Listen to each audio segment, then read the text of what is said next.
El día de hoy vamos a estar trillando por 2 o 3 versículos de la carta de Pablo a los Romanos, pero de nuevo, como hacemos cada vez, permíteme traerte al contexto una vez más. Recuerda que al inicio del mensaje anterior dijimos en el capítulo 12, algo que voy a hacer más resumido esta vez, Pablo habla de obligaciones que tenemos como ciudadanos del reino de los cielos, mientras estamos aquí viviendo como ciudadanos de este mundo. Y en ese capítulo él nos mencionó obligaciones que tenemos con Dios, obligaciones que tenemos con nosotros mismos, obligaciones que tenemos unos con otros y obligaciones que tenemos con nuestros enemigos. Una vez Pablo cierra el capítulo 12, él pasa al capítulo 13 y nos expande y nos ayuda a ver qué obligaciones tenemos con el Estado o con el gobierno de turno o incluso con autoridades civiles en general. El día de hoy vamos a estar estudiando el texto del versículo 8 al 10. Es un texto corto, pero está empaquetado de instrucciones bíblicas y al mismo tiempo vamos a tratar de usar varias ilustraciones de la misma palabra para traer luz a lo que Pablo nos está diciendo. Entonces yo quisiera leer en primer lugar el versículo 7, que ya cubrimos, para entonces seguir directamente al versículo 8, 9 y 10, que vamos a cubrir hoy. Entonces te invito a que puedas leer conmigo. Versículo 7 de Romanos 13. Paguen a todos lo que deban. Al que impuesto, impuesto. Al que el tributo, tributo. Al que temor o respeto, según la Reina Valera, temor o respeto. Al que honor, honor. Versículo 8 del texto de hoy. No deban a nadie nada, sino el amarse unos a otros. Porque el que ama a su prójimo ha cumplido la ley. Wow. Por esto no cometerás adulterio, no matarás, no hurtarás, no codiciarás, y cualquier otro mandamiento en estas palabras se resume. Amarás a tu prójimo como a ti mismo. El amor no hace mal al prójimo. Por tanto, el amor es el cumplimiento de la ley. Wow. Si tú lees eso con detenimiento, es claro que el tema de Pablo es uno solo. Tiene que ver con el verbo amar. Es impresionante que en 3 versículos Pablo menciona el verbo amar 3 veces y el nombre amor 2 veces. 5 veces en 3 versículos Pablo menciona la idea del amor. Además, en 2 de los 3 versículos, Pablo me enseña la misma cosa, que el amor es el cumplimiento de la ley. Versículo 8, porque el que ama a su prójimo ha cumplido la ley. Versículo 10, con el que cierra, el amor es el cumplimiento de la ley. ¡Wow! ¿Cómo es posible que con obedecer un solo mandamiento yo pudiera potencialmente cumplir toda la ley? Ahora, la palabra que Pablo usa ahí en el original para amor no es el amor que tú y yo entendemos. Tú sabes que la gente se conoce un día, se enamora esa noche y al otro día se está diciendo cuánto se ama. ¿En serio? El amor que al que Pablo se está refiriendo tiene otra palabra muy singular en el griego que es agape. No amor agape, porque las dos significan la misma cosa. Agape es un amor incondicional. Y Pablo está diciendo que el agape es el cumplimiento de la ley. Ese es el título de mi mensaje. El agape es el cumplimiento de la ley. Es ese el amor que nos evita pecar. De manera que nosotros funcionamos todos los días con una carencia de ese amor porque seguimos pecando de una manera o de otra. Entonces, como la idea aparece en el versículo 8 y en el 10, yo voy a regresar a esa idea más adelante. Pero comencemos desempacando el texto por el inicio. Versículo 8, no deban a nadie nada. Esa no es una prohibición absoluta en contra de las deudas, porque tanto en el Antiguo Testamento como en el Nuevo Testamento, Dios nos deja instrucciones, directrices de cómo se supone que yo deba lidiar con mis deudas. No es que esté a favor, pero cuando las tenga, Dios nos dice, hay una serie de pasajes, yo simplemente escogí varios para mencionártelo, Éxodo 22, 25, Éxodo 25 del 35 al 37, Deuteronomio 15 del 7 al 9, Mateo 5, 42, Lucas 6, 34, todos esos textos nos dicen cómo manejar, qué cuidar, con qué tener cuidado de qué cuando yo tengo deudas económicas. No deban nada a nadie, todos los comentaristas están de acuerdo que ya como Pablo ha revisado otras obligaciones, esto tiene que ver con obligaciones financieras. Entonces, ya él nos dijo que si debe tributo, pague tributo, que si debe impuesto, pague impuesto, que si debe respeto, pague respeto, si debe honor, paga el honor. Pero ahora él quiere referirse o ampliar el lente para abarcar otro tipo de deudas y nos dice, no deba nada a nadie. De nuevo, no es que haya una prohibición absoluta en cuanto a las deudas, pero en sentido general, la cultura hebrea y la misma instrucción de la palabra no están a favor de las deudas en general. Y las razones son obvias si comenzamos a analizarlas. Número uno, muchas de nuestras deudas responden a deseos materialistas que son insaciables. Tú compras esto que quieres hoy, pero mañana quieres otra cosa y pasado otra cosa. Con frecuencia las deudas son adquiridas sin consultar el cielo. Nosotros decimos continuamente que Dios es el dueño del oro, la plata, de la tierra y todo lo que en ella hay, que es el dueño de las finanzas, pero nosotros no hablamos con Dios con frecuencia acerca de cómo gasto mis finanzas. Las deudas muchas veces también representan una presunción del futuro que yo no conozco, porque asumo que en el día de mañana yo voy a tener el mismo ingreso o más que estoy teniendo hoy, con el cual estoy afrontando una deuda que mañana yo no sé si la puedo pagar, como ocurre con frecuencia. Y las deudas también, cuando no son pagadas, pueden dar y frecuentemente han dado mala reputación al cristiano y a la fe cristiana. Y eso es un problema, eso es un talón de Aquiles en el día de hoy. Yo mencionaba a manera de ilustración que Estados Unidos tiene una deuda hoy en día de 37 trillones de dólares. En el año 2000, a mediados del año 2000, su deuda era de 4 trillones de dólares. Y yo recuerdo leer que era demasiado, mucho con demasiado, como decimos aquí. Más de 1 trillón por año han ido aumentando sus deudas hasta llegar a 37 trillones de dólares. Si tú divides eso entre más de 300 millones de habitantes, eso implica que cada habitante, no importa si tiene un día de nacido o tiene 90 años de edad, debe aproximadamente $125,000. Y lamentablemente, nosotros no tenemos la mentalidad de aquellos que atravesaron la Primera o la Segunda Guerra Mundial. Esa gente supo ahorrar posterior a las guerras porque sabían las circunstancias por las cuales habían atravesado. Entonces, ¿qué ocurrió?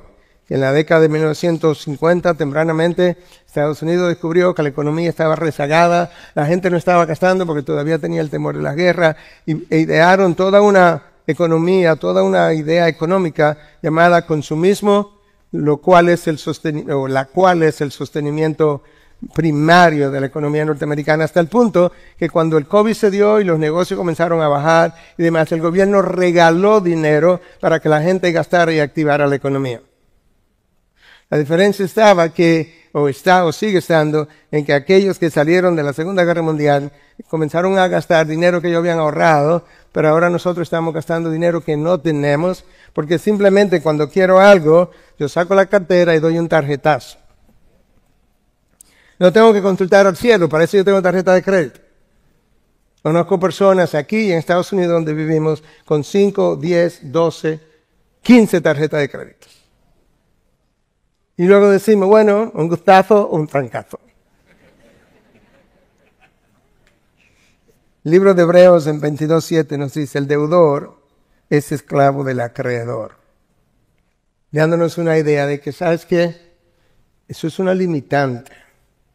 Pablo nos dice ahora, no deban nada a nadie. Lo increíble es, eso no es lo peor, en términos de como dificultad, es que él no dice, pero hay una excepción. ¿Tienes una excepción? ¿Cuál es, Pablo? No deban nada a nadie, sino el amarse unos a otros. ¡Wow! Pablo me dice que la única deuda que yo debo tener siempre es una deuda de amor al otro. La expresión en el original está en imperativo presente, de manera que yo necesito mantener esa deuda de amor con el otro hasta entrar en gloria. Es una deuda que no puedo terminar de pagar. Entonces Pablo, en el mismo versículo 8, todavía no hemos salido de ahí, en la segunda parte me explica por qué. Porque el que ama a su prójimo ha cumplido la ley. Esa no es una frase ligera. Que Pablo me diga que el que ama al prójimo cumple con la ley que tú y yo no cumplimos. Bueno, eso es lo que dice. Y lo vuelvo a repetir en el versículo 10. Por tanto, el amor es el cumplimiento de la ley. Ahora recuerda, esta no es la primera vez que Pablo escribe esto. La primera carta de Pablo, de las 13 cartas, es la carta a los Gálatas. Y Gálatas probablemente sea, si no es Gálatas es Santiago, y si Santiago es la primera, Gálatas es la segunda, pero probablemente Gálatas sea la primera carta, el primer documento del todo el Nuevo Testamento, final de los años 40, principio del 50, pero probablemente al final del año 40. Pablo ya le escribió a los Gálatas y le dijo exactamente lo mismo en 5:14, porque toda la ley en una palabra se cumple en el precepto, amarás a tu prójimo como a ti mismo. Wow. Pasemos un momento. Pero es posible que algunos de ustedes estén pensando, pero Cristo cuando resumió la ley, no la resumió en un mandamiento, sino que la resumió en 2. Sí, claro. Vamos a ver ahora, porque no es una contradicción lo que Pablo está estableciendo, sino que él tiene un entendimiento que muchos de nosotros quizás no tenemos. Mateo 22, versículo 34 al 36. Los fariseos se agruparon al oír que Jesús había dejado callados a los saduceos. Uno de ellos, intérprete de la ley, es un escriba, para poner a prueba a Jesús, continuamente poniendo a prueba a Jesús, para ver si lo encontraban en falta y poder negar el hecho de que él era el Mesías.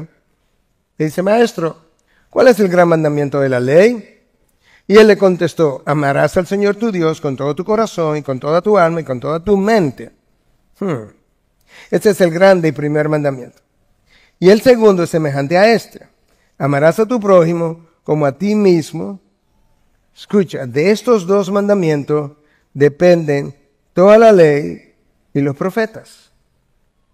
Pablo conocía eso.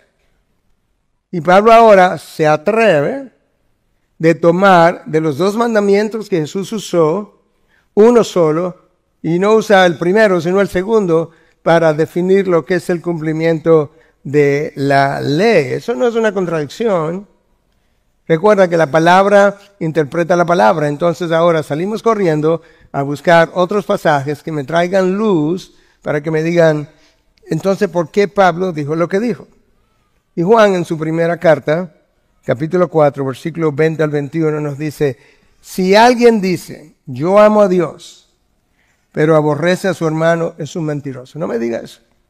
No me diga que tú amas a Dios, pero aborreces a tu hermano. No es verdad. Porque el que no ama a su hermano, a quien ha visto, no puede amar a Dios, a quien no ha visto. Y este mandamiento tenemos de él, que el que ama a Dios, ame también a su hermano. ¿Tú entendiste lo que Juan está diciendo? Ama a Dios con toda tu alma, toda tu mente, toda tu fuerza, y al prójimo como a ti mismo. Pero mañana no me diga que tú amas a Dios así, pero que tú no pasas a tu hermano. Que tú no amas a tu hermano. Porque si lo dices, eres un mentiroso. ¿Y por qué Juan dice eso? Bueno, él había explicado unos versículos antes, en la misma primera carta, en 4:7, ¿qué es lo que pasa? Dice, porque el amor es de Dios. Y todo el que ama es nacido de Dios y conoce a Dios. Juan está diciendo, la razón por la que yo te digo que no puedes amar a Dios y aborrecer a tu hermano es porque una cosa implica la otra. Si tú eres nacido de nuevo, ¿ok? Y tú conoces a Dios y además amas a Dios, por definición, el amor de Dios estará brotando en ti y de ese amor que brota, tú estarás amando al otro. Pablo dice, ok, ahora lo tenemos. La ley se cumple en un solo mandamiento. Tú amas al prójimo como a ti mismo. Porque para hacer eso, recuerda, es agape, amor incondicional. Para amar al prójimo incondicionalmente de esa manera, tú tienes que amar a Dios incondicionalmente primero, y eso produce lo segundo. ¡Wow! Cristo dijo, tú amas a Dios sobre todas las cosas. Y el segundo es amarás a tu prójimo contra ti mismo, o como a ti mismo. Y ahora Pablo concluye con lo que acabamos de decir. Sería más como el que ama incondicionalmente a su hermano, si verdaderamente está dando evidencia de que ama a Dios de la misma manera. Ahora, tú sabes, y yo también, que ningún ser humano ha cumplido la ley. Lo que implica que ningún ser humano ha amado a Dios con toda su alma, toda su mente, toda su fuerza, todo su corazón, ni ningún ser humano ha amado al prójimo incondicionalmente tampoco. La única persona que amó a Dios Padre de esa manera y amó al ser humano de esa manera fue Cristo Jesús. Y esa es la única razón por la que Él vino a esta tierra. De hecho, acabamos de cantarlo. Juan 3:16 nos dice que por esto amó Dios tanto al mundo, porque de tal manera amó Dios tanto al mundo que nos dio a su Hijo unigénito para todo aquel que cree en Él no se pierda, sino que tenga vida eterna. El Padre le pide al Hijo que vaya en rescate del hombre perdido. El Hijo ama al Padre de manera incondicional. El Hijo ama a ese humano que se va a ser regenerado de manera incondicional. Y el amor por el uno produjo el amor por el otro. Y entonces Cristo vino. Su encarnación es la primera señal del amor incondicional o del agape de Cristo por el ser humano. Eso es al entrar a este mundo, su encarnación. Al salir de este mundo, Cristo dio la segunda gran señal de amor incondicional cuando fue y se colgó de un madero, colgando de 3 clavos, ensangrentado, en dolor, abandonado, mira a sus transgresores y dice, Padre, perdónalos porque ellos no saben lo que hacen.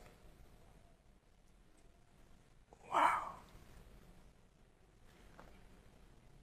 Y luego, cristianos me dicen, Señor, yo creo que se olvidó de mí. En serio. Yo creo que el Señor no oye mis oraciones. Tú me estás relajando. A ti se te olvidó la cruz. Se te olvidó por qué Él vino a este mundo. Horas antes de morir, Cristo quiso que sus discípulos recordaran su encarnación y su crucifixión como muestra de amor. Escucha, Juan 15:13. Aposento alto, faltaban unas horas para morir.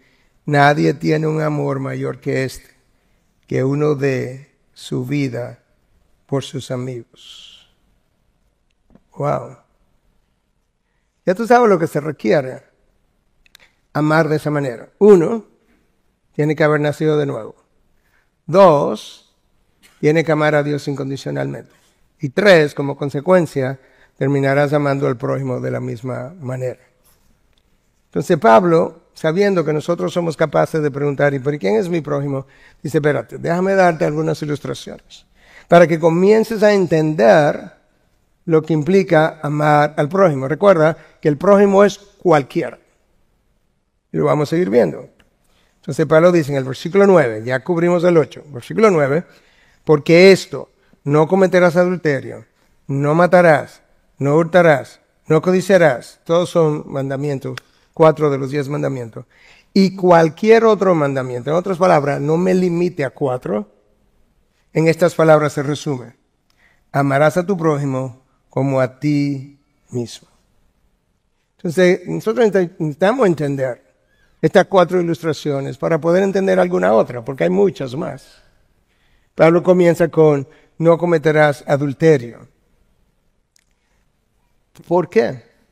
Bueno, porque violas la imagen de Dios en ti, viola la imagen de Dios en tu cónyuge si está casado, viola la imagen de Dios en la persona con quien lo haces y viola la imagen de Dios en el cónyuge de la persona si también está casada. Quizás nosotros no entendemos lo que implica para Dios la violación de su imagen, pero yo creo que algo que a nosotros nos da una idea de las implicaciones, la severidad de una transgresión es la penalidad impuesta por la transgresión. En el Antiguo Testamento la penalidad por ese pecado era la muerte por apedreamiento. Wow. Yo creo que la pregunta surge inmediatamente. ¿En serio? Bueno, es que hay algo que quizás algunos de nosotros no hemos leído, no sabemos, quizás ya lo saben. Pero aquellas cosas que están entre Génesis 1 a 3, que son decretos de Dios, son llamados leyes de la creación. Leyes fundamentales para el florecimiento humano. Y en Génesis 1, versículo 26, Dios dice, hagamos al hombre a nuestra imagen, conforme a nuestra semejanza. Hermanos, tú y yo tenemos algo que ninguna otra criatura del universo la tiene. Aquí en la creación no la tienen y no hay nada referente a los ángeles, arcángeles, ni serafines, querubines, que nos diga que fueron hechos a la imagen de Dios. No hay revelación de eso. Pero tú y yo sí tenemos, somos portadores de la imagen de Dios. Y en 2:24, entonces, todavía dentro de las leyes de la creación, está, por tanto, el hombre dejará a su padre y a su madre, y se unirá a su mujer, y serán una sola carne. Ese versículo es la razón, ¿verdad?, para la transgresión de lo que sería el adulterio. Es un hombre para una mujer. Pero es la ley de la creación por la que termina en el Antiguo Testamento con la misma penalidad para la homosexualidad. Porque violaba leyes de la creación. Varón y hembra los creó y luego los unió para que fueran una sola carne. Y de ahí entonces podemos obtener una idea. No, esto es serio para nuestro Dios. Ilustración número 2.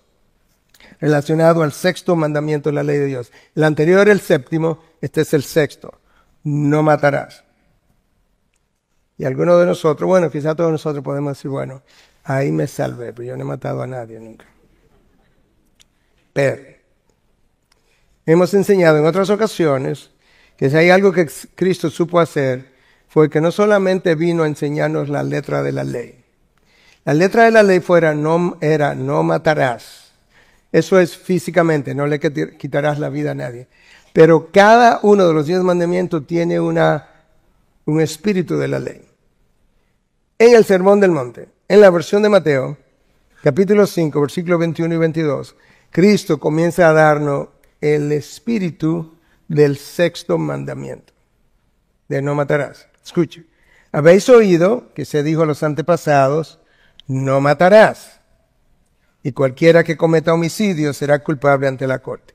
Pero yo os digo, yo el dador de la ley, os digo que todo aquel que esté enojado con su hermano será culpable ante la corte. Y cualquiera que diga raca a su hermano será culpable delante de la Corte Suprema.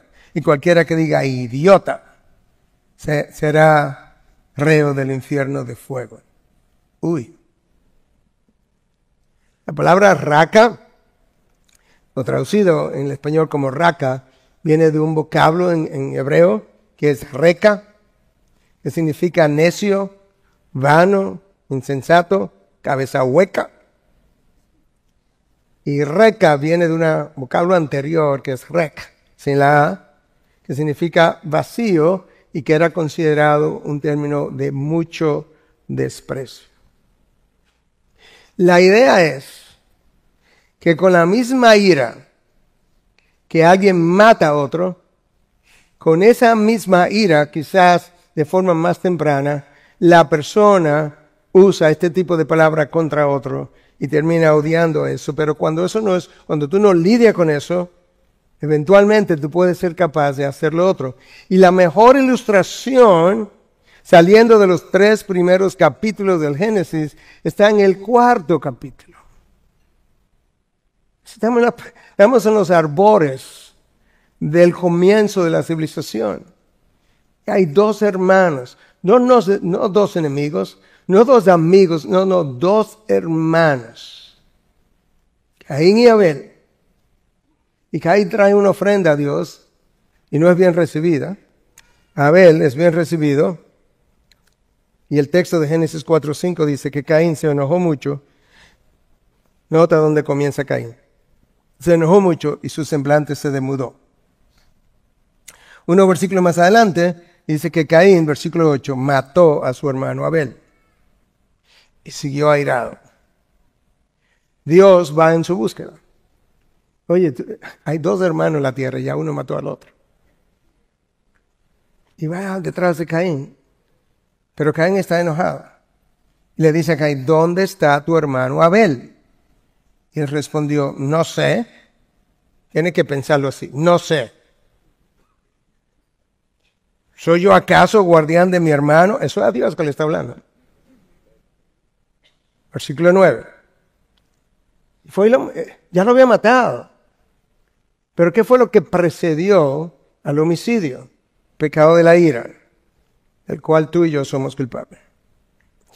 Las violaciones de las leyes de creación tenían consecuencias severas para el violador, porque atentaban y siguen atentando contra el florecimiento humano, con el plan original de Dios de construir una humanidad que floreciera, que reflejara su imagen para llenar la tierra de su gloria. Esa es la razón por la que en 9:6 de Génesis Dios dice, el que le quite la vida a otro, su sangre será derramada. Escucha la razón, la causa, la razón, coma, porque a imagen de Dios hizo él al hombre. La razón por la que si yo mato a uno, Dios le da la potestad al Estado de aplicarme la pena de muerte, es justamente porque la violación ha sido tan grave, porque ha atropellado mi imagen, y eso es una de las leyes de la creación.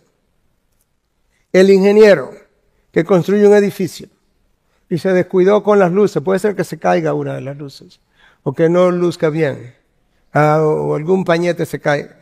Pero si él violenta las normas de construcción en la zapata, las leyes de construcción en la zapata, él sabe que el edificio se va a derrumbar prontamente. Dios sabe la misma cosa con relación a la civilización. Y en nuestros días, mientras la sociedad se ha ido alejando de las leyes de Dios y sobre todo de las leyes fundamentales de la creación, en esa misma medida nos hemos ido derrumbando. Ilustración número 3, de lo que implica amar al prójimo como a ti mismo. No hurtarás. 8º mandamiento de la ley de Dios. Lo más probable es que ninguno de nosotros ha entrado a una casa y se ha robado algo. Por otro lado, yo no digo que no ha habido en algún lugar, en algún momento, alguien que ha robado por necesidad. Me imagino. Pero la mayoría de los robos no ocurren por eso. La primera causa del robo, en cualquiera de sus formas, es el egocentrismo, la preocupación con nosotros mismos. Y el egocentrismo lleva a mucha gente a quitarle al otro lo que no es suyo. De hecho, el egocentrismo, escúchalo así, hermano, porque eso es verdad de ti y de mí. El egocentrismo es el obstáculo número 1, el obstáculo, no uno, para tú amar al otro incondicionalmente. La razón por la que Cristo pudo hacerlo es porque nunca estuvo enfocado en sí mismo y dio su vida por otros. Razón número 2, por lo que la gente roba, es falta de contentamiento con lo que Dios le ha provisto. Tengo esto, pero quiero más. Y como quiero más, pues Me meto en problemas, en líos, en deuda que luego no puedo pagar, incluso dejo de pagar impuestos o dejo de pagar otras cosas porque entré en áreas que nunca debía haber hecho. Ahora, déjame ilustrarte. Hay un número enorme, diferente, de tipos de robo.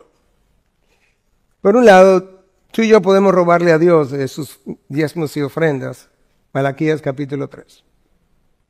Dios mismo establece eso. Podemos robar al Estado de sus impuestos, que ya lo vimos la semana pasada. Yo puedo tomar algo prestado y al final no lo devuelvo porque total, él tiene mucho de eso. Podemos robar derechos de autor cuando copiamos cosas que no están permitidas. El plagio, tan común hoy en día en las universidades, en los estudiantes de secundaria, sobre todo ahora con ChatGPT, eso es un robo.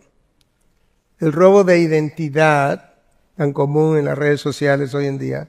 El hackeo de cuentas para robarme información de otros es un robo.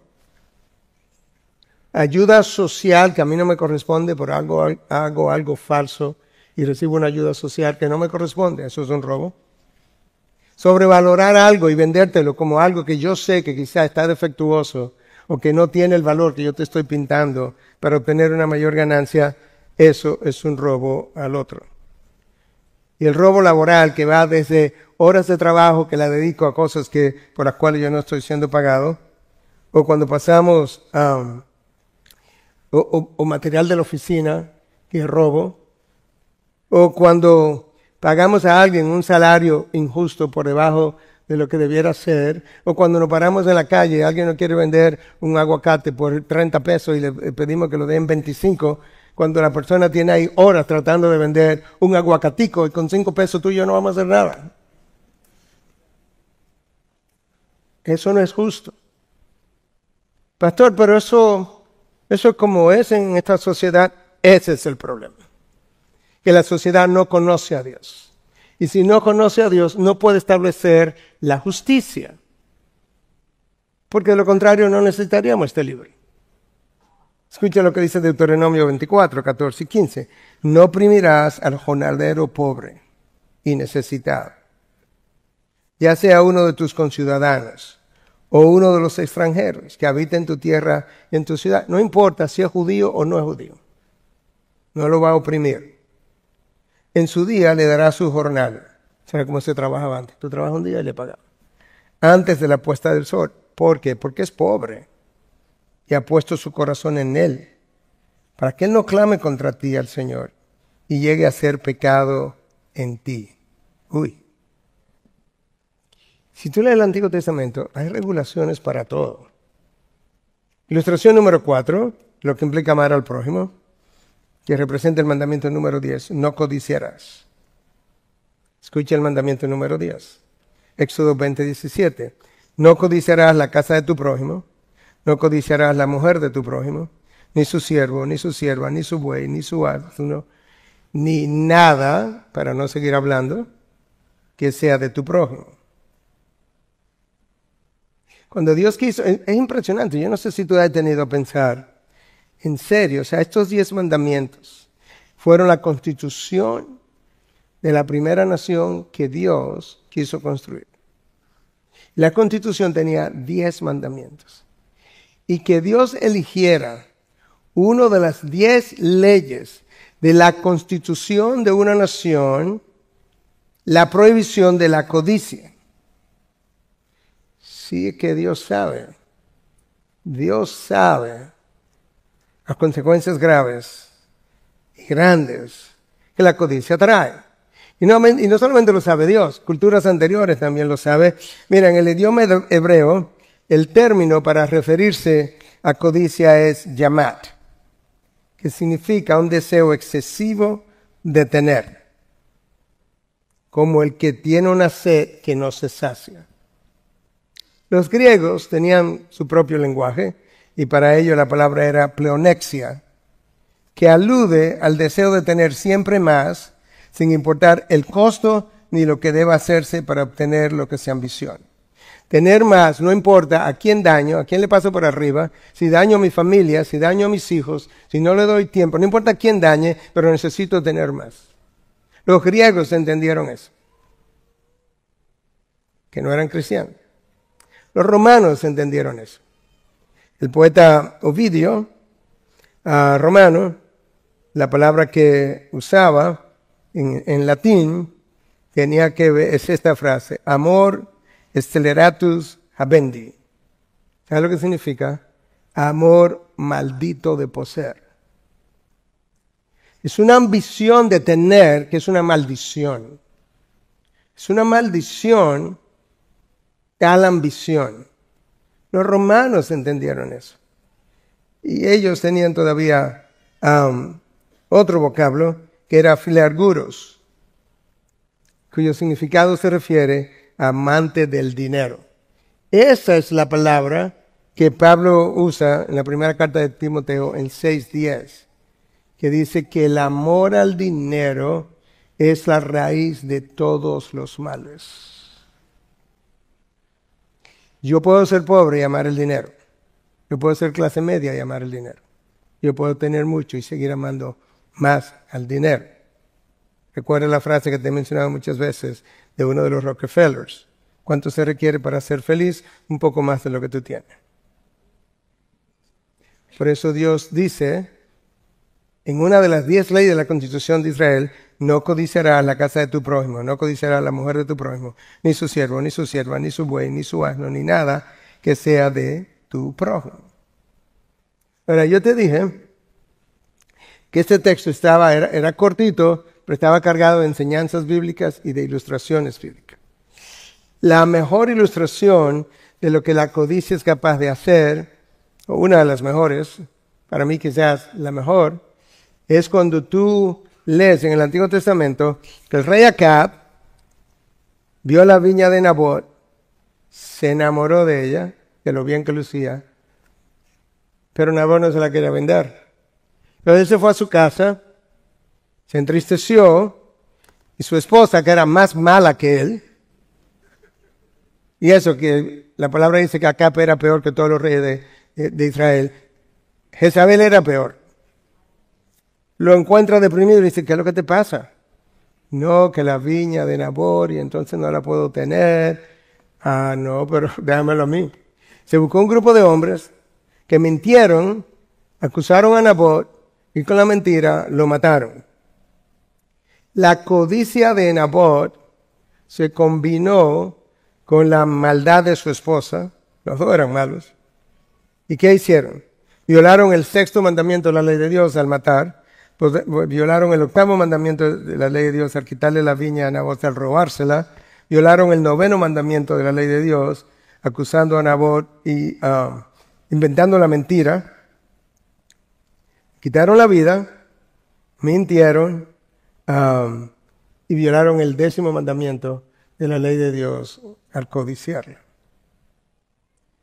Y Dios dice, o Pablo dice, esos 4 y cualquier otro mandamiento, en esta palabra se resume. Amarás a tu prójimo como a ti mismo. Hermanos, grábate esa frase. Amarás a tu prójimo como a ti mismo. Ese es el antídoto para cada uno de los pecados que tú has cometido o que pudiera cometer, y yo también. Amarás a tu prójimo como a ti mismo. ¿Sabes por qué es el antídoto? Porque Pablo dice en el versículo 10, el amor no hace mal al prójimo. Hermano, nosotros tenemos una mala concepción de lo que el amor es. Nosotros aleros le llamamos amor. No, eso es pasión. El amor fraternal que debemos tener con ciudadanos dominicanos, uno por otro en general, le llamamos amor. No, eso es fileo. Bueno, y el amor entre hermanos, porque crecimos juntos, sí, pero eso es otra palabra. Eso es storge. Agape. Es amor incondicional. Ese es el antídoto contra todo pecado. ¿Por qué? Porque el amor no hace mal al prójimo. Versículo 10. Léase, el amor no violenta la imagen de Dios en el otro. Hermanos, cuando tú y yo nos enfriamos, nos alejamos de Dios. Pero nuestro enfriamiento rara vez es asociado con mi distancia de Dios. Siempre yo encuentro una causa por la que me he alejado. Ya sea porque no me gusta la prédica, porque los hermanos no me saludan, cualquier cosa. ¿Sabe cuál es el problema? Yo lo hablaba esta semana con alguien que vive fuera y he estado en ministerio, he estado ayudando. Yo le decía alguna de estas cosas y él me dice, Miguel, así mismo es. Con el paso del tiempo, tú llevas a cabo tus actividades religiosas y tus actividades religiosas te convencen de que tú no estás lejos de Dios. Y prontamente tú te acostumbras a vivir cómodamente en medio de tu pecado, estando lejos de Dios. Dios no te hace falta porque las actividades religiosas llenan un espacio que te hacen sentir que es lo mismo que Dios, pero no lo es. Entonces, tú sabes, el tiempo ha ido corriendo y estamos ahora en el versículo 10. Quizás nosotros pudiéramos ser tan atrevidos y decir como aquel intérprete de la ley que fue a Jesús y le preguntó que cuál era el más grande de los mandamientos, y a él Jesús le responde, Lucas 10. Bueno, amarás al Señor tu Dios con toda tu alma, toda tu mente, toda tu fuerza, todo tu corazón. Y amarás al prójimo como a ti mismo. Sí, pero ¿quién es mi prójimo? O sea, de repente él no sabe quién es su prójimo. Hermano, esta enseñanza no es nueva. Si tú te vas al Pentateuco, te vas al Levítico, tercer libro del Pentateuco, te vas al capítulo 19 y vas al versículo 18, ahí dice, amarás a tu prójimo como a ti mismo. Esto viene de lejos. Jesús lo único que está haciendo es subrayando una y otra vez algo que ya ellos habían oído cientos de veces. Y le dice que quién es mi prójimo. Y Jesús, que era un experto en contar parábolas, historias, para responder preguntas, lo cual yo entiendo que no era solo de Jesús, sino que parte de la cultura hebrea. De hecho, no voy a entrar en eso ahora, pero conozco historias de al día de hoy, de preguntas que le han hecho a alguien judío y que ha contestado con una historia. Entonces, en la historia que Cristo le da, no te la voy a leer, yo te la voy a comentar, pero tú la conoces. Hay 4 personajes principales. Cristo habla de un hombre que bajaba de Jerusalén a Jericó, eso mismo que era un judío. Venía de Jerusalén hacia Jericó. Fue asaltado, fue dejado en la calle, en la carretera o en el camino. Entonces, poco después pasó un levita, lo vio, siguió de largo. Recuérdate que los sacerdotes salían de esa tribu de los levitas. Luego pasó ya un sacerdote, o sea, un levita consumado. Vamos a decir que pasó un diácono, luego pasó un pastor, sacerdote. Lo vio, siguió de largo. Luego vino un samaritano. Recuerde que los samaritanos y los judíos no tenían trato. Eran enemigos por cientos de años. Y de hecho no adoraban ni siquiera en el mismo sitio. Los judíos ni querían pasar, si venían del sur para el norte, iban para Galilea, no querían pasar por Samaria y se desviaban y cruzaban el río Jordán y daban la vuelta. O se iban por la costa. Era así el odio. Pero resulta que el samaritano, que conocía menos que el intérprete de la ley, mucho menos, decidió que iba a hacer algo. Probablemente el levita y el sacerdote, que conocían la ley muy bien, usaron la ley ceremonial para no hacer nada. Bueno, y si toco a este hombre ensangrentado, este hombre luce medio muerto, pero si está muerto yo quedo inmundo. Yo no puedo quedar inmundo. El religioso es así. Él encuentra cómo justificar o su inacción o su pecado. El samaritano vio a este hombre, y como él no conocía mucho de la ley, pero él usó la ley moral. El levita y el sacerdote usaron la ley ceremonial para no hacer nada. ¿Qué me va a pasar a mí si yo ayudo a este hombre? El samaritano probablemente usó la ley moral, dijo, ¿qué le va a pasar a él si yo no hago algo? ¿Tú ves la diferencia? ¿O no? ¿Ok? Entonces, él, sin egoísmo alguno, vendó sus heridas, lo cubrió, lo montó en su caballo, lo llevó a un mesón, le pagó dinero al mesonero, le dio 2 denarios y le dijo, mira, cuídalo en lo que yo regreso y si todavía falta dinero, yo te lo pago. Entonces Cristo le dice al intérprete de la ley, tú me hiciste una pregunta, yo tengo otra para ti. Dime cuál de ellos se comportó como el prójimo.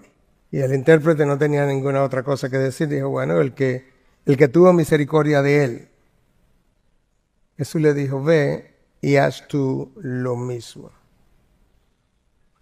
Tu prójimo, hermano, es cualquier ser humano que porte la imagen de Dios, incluyendo el que se te acerca al carro pidiéndote una limosna, que te ensucia el carro, que a veces nos irrita.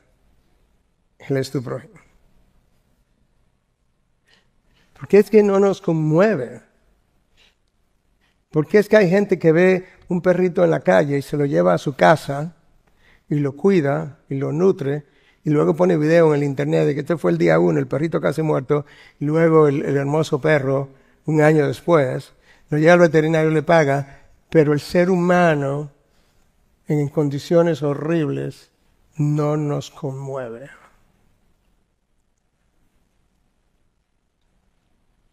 Es una sola razón.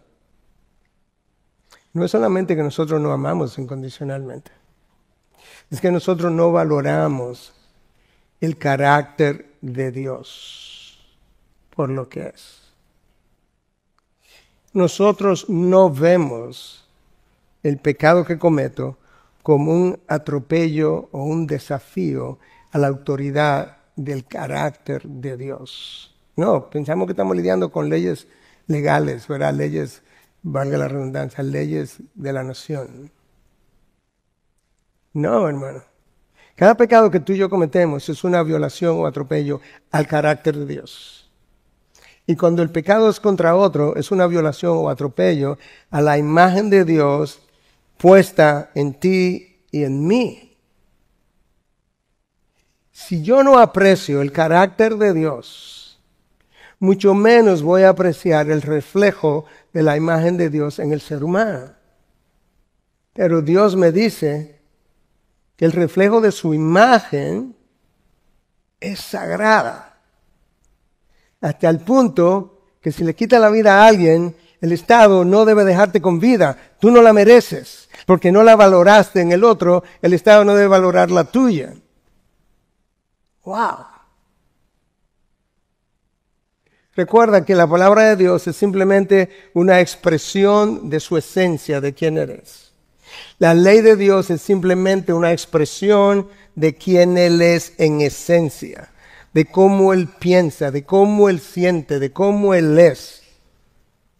Y cuando yo violo sus preceptos, no es una ley simplemente que estoy violando, es la esencia de quién Dios es. Cuando yo comienzo a apreciar a Dios de esa manera, yo voy a apreciar al hermano o al prójimo de otra manera.